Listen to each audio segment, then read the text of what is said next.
ខេជំរាបសួរក៏ដូចជាសួស្តីទៅកាន់បងប្អូននិងពុកម៉ែបងប្អូនប្រិយមិត្តទូរទស្សនិកជនទាំងអស់គ្នាថ្ងៃនេះគឺយើងវិលត្រឡប់មកសាជាថ្មីជាមួយរកខ្ញុំបាទ Sky Monterey អញ្ចឹងវីដេអូថ្ងៃនេះគឺយើងមកធ្វើការលេងហ្គេមថ្មីមួយទៀតដែលជាហ្គេមរបស់ខ្មែរយើងម្ដងទៀតដែលចំណងជើងហ្គេមនេះឈ្មោះថាអាត់កំបាំងវិទ្យាល័យភូមិថ្មីយ៉ាដែលជាស្នាដៃកូនខ្មែរយើងទៀត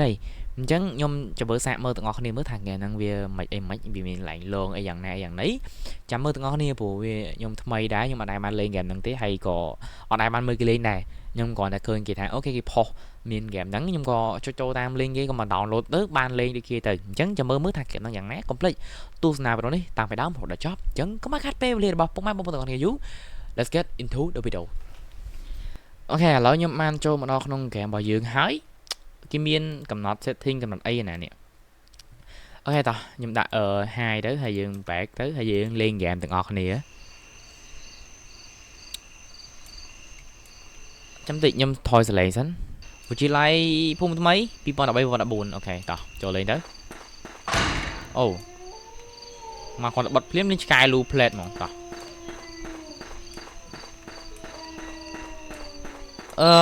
ហ្គេមនេះអូទងជាតិកម្ពុជាវ៉ាវកម្ពុជាកប់ស្រីកម្ពុជាអូនៅគេដាក់អីគេ flashlight tab ទីគេfind a notebook យើងហៅសភៅស្អីគេនេះមិនមែន notebook ប្រហែលថ្ងៃនេះខ្ញុំចេះតែមានអារម្មណ៍ថាมันស្រួលសោះដូចជាមានគេសម្លឹងមកមើលគ្រីប្រទេសវិញឲ្យលឿនជាទី1ខ្ញុំចាប់ផ្ដើមភ័យខ្លាចហើយអូខេខ្ញុំចាប់ដើមភ័យខ្លាចហើយតោះខ្ញុំចង់ឃើញមុខខ្មោចមើលខ្មោចវាមុខមិនអូនេះមួយទៀតនេះវ៉ាតែគេណាចេញមកកណ្ដាលមុខឯងហ្មងអូខេម៉ែកូនសំទូពួកគេចាប់កូនហើយកូនឈឺចាប់ណាស់ម៉ែពួកគេកូនគួរម៉ែផងអូខេតោះអញ្ចឹងមិនខ្មោចលើខ្ញុំខ្ញុំបាសសោះមួយទេតានេះស្អីគេ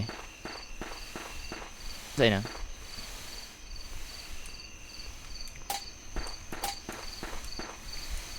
មានបន្ទប់ទឹកមានអីណានេះមើលចូលតាមអាគារមើលខ្ញុំទៅដើរនៅក្រោយហ្នឹងទៅអីមិញមានអីបែខ្ញុំត្រូវការដើរសភៅឲ្យបាន6ហើយនេះស្អីគេ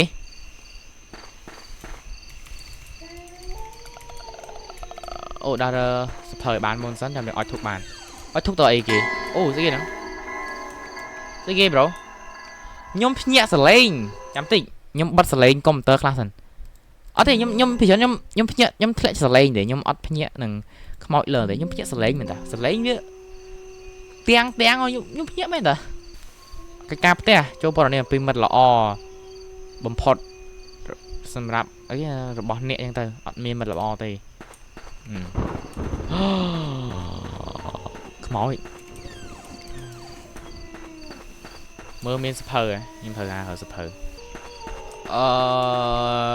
ថ្ងៃសុក្រទី5ខែឆ្នាំ2014ហើយអវត្តមានម្នាក់គ្មានថ្ងៃត្រឡប់មកវិញជួយរ៉េតបាត់ហើយស្លាប់បាត់ហើយគ្មានការអត់ឱនគ្នាទេមេរៀនសិលធម៌ការអត់ឱននិងការសំទោសខ្ញុំគ្មានការអត់ឱនឲ្យអ្នកទេយើងគ្មានការអត់ឱនទេខ្ញុំត្រូវការសភៅបាន4ទៀត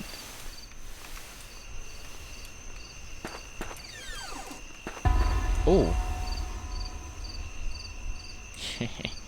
ខ្ញុំមានឃើញមានរកគេដេកតុកមួយធ្លាក់ទៅក្រោមបាត់ធ្លាក់ចូល black hole ម៉ែចាស់ហើយតែគាត់នៅតែខំប្រឹងធ្វើការបញ្ជូនខ្ញុំមករៀននៅទីនេះសាលានេះធំណាស់ខ្ញុំសន្យាថាខ្ញុំរៀនបានពូកែដើម្បីសញ្ញាបត្រជូនម៉ែថ្ងៃនេះខ្ញុំដែលសម្បត្តិខ្ញុំទៅកាន់ម៉ែណាអញ្ចឹងប្រហែលជាតួអង្គយើងគឺអ្នកចំណូលថ្មីអញ្ចឹងទៅគាត់មករៀនហើយនៅឆ្ងាយពីម៉ាក់ប៉ាអញ្ចឹងទៅម៉ែអញ្ចឹងទៅហើយក៏blaហើយក៏ត្រូវបានគេធ្វើបាបគេចាប់សម្លាប់ខ្វេះពោះវៀនអីចឹងទៅអូខេ Can I go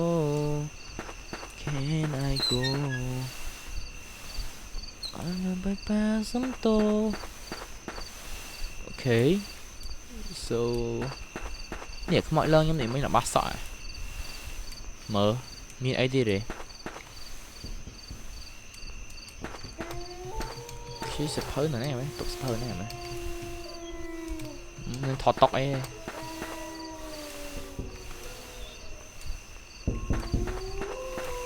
mình nè cô thuê ôi cái nắng tóc nó che rốt tiết ra ôi giật hơi à màខ្ញុំធ្វើហ្នឹងម៉ែខ្ញុំប្រឡងជាប់ចំណាត់ថ្នាក់លេខ1ប្រចាំ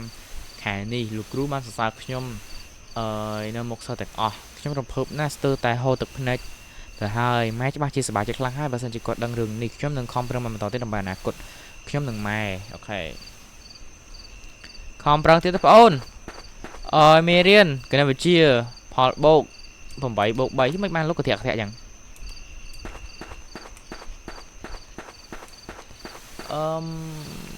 one more right one more two moreច្រឡំ sorry នេះមិនថាមិនឆ្កល់ស្គីគេដាក់អីមិនអីទុកទឹក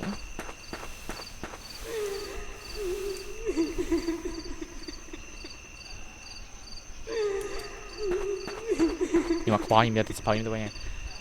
ខ្ញុំមិនបានតាណាទាំងអស់ខ្ញុំមិនតាទាំងអស់តោះតែខ្ញុំបានឲ្យពួកវាស្លាប់តាមវេទនាដូចខ្ញុំទឹកខ្ញុំស្ងប់ចិត្តសាលានេះនឹងត្រូវវិញ្ញា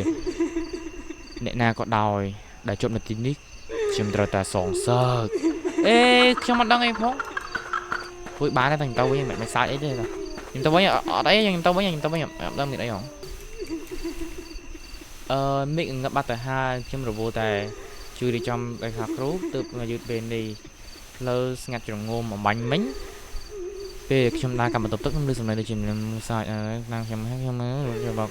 ជុំក្នុងបន្ទប់ទឹកពួកគេកំពុងតែដើរមករកខ្ញុំអូព្រះជួយខ្ញុំផងតែទូអង្គយើងទូបីក្នុងកន្លែងសាក់ណាក៏នៅអាចសរសេរសភៅបានមិនលំទេណាលំទេនេះយើងហៅគ្រប់សភៅហើយអញ្ចឹងខ្ញុំមកធ្វើការនេះសិនខ្ញុំមកធ្វើការអត់ធូរខ្ញុំអត់ធូរហើយមិនចេញរឿងអីមកចេញអូ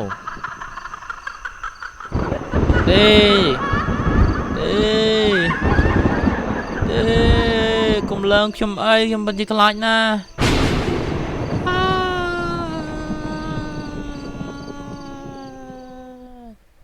ចោលហ្គេមធ្វើហ្គេមតែប៉ុណ្ណឹងខ្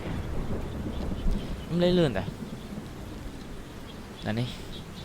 អត់កំបាំងវិទ្យាល័យភូមិថ្មីខ្ញុំលេងប្រហែលជា5-10នាទីដែរបាទអូខេអញ្ចឹងសម្រាប់ហ្គេមនេះគឺខ្ញុំគិតថាមានតែប៉ុណ្្នឹងឯងខ្ញុំអរគុណអ្នកទាំងអស់គ្នាខ្លាំងមែនទែនសម្រាប់ការទស្សនាវីដេអូនេះតាមបណ្ដាំដល់ចប់សម្រាប់ហ្គេមនេះខ្ញុំគិតថាវាគ្រាន់ហើយតែវានៅរៀងស្ទើរសាច់រឿងបន្តិចខ្ញុំមិនតន់ដឹងពីប្រវត្តិសាច់រឿងច្បាស់ទេអញ្ចឹងអ្នកធ្វើគឺតែតាមសាច់រឿងឲ្យច្រើនទៅញញថាហ្គេមនេះដូចជាប្រភេទហ្គេម demo ទេថាអត់តន់មានសាច់រឿងពេញទេគាត់តែជាងអាចលេងសិនទេអញ្ចឹងខ្ញុំគិតសង្ឃឹមថាគាត់នឹងធ្វើឲ្យកាន់តែល្អហើយក្រោយៗនេះកាន់តែល្អហ្គេមក្រោយទៀតហ្គេមមានប៉ុណ្្នឹងឯងគឺចប់ហើយគឺហ្គេមនិយាយអំពីក្មេងស្រីដែលត្រូវបានគេសម្លាប់ម្នាក់អញ្ចឹងទៅសម្លាប់អញ្ចឹងទៅហើយយើងអត់ដឹងថាខ្ញុំជាតួអង្គមកនឹងដើម្បីអីទេខ្ញុំមិនដឹងទៀតអញ្ចឹងសង្ឃឹមថាហ្គេមគាត់ធ្វើដើម្បីល្អហើយក៏មានកន្លែងកលិចច្រើនដែរហ្គេមហ្នឹងខ្ញុំអរគុណបងប្អូនទាំងអស់គ្នាខ្លាំងមែនទែនសម្រាប់ការទស្សនាវីដេអូនេះតាំងពីដើមដល់ចប់ចាំមើលយើងជួបគ្នានៅវីដេអូក្រោយនិងហ្គេមក្រោយទៀតអរគុណមែនទែនចាំយើងជួបគ្នានៅវីដេអូក្រោយទៀតបាយបាយ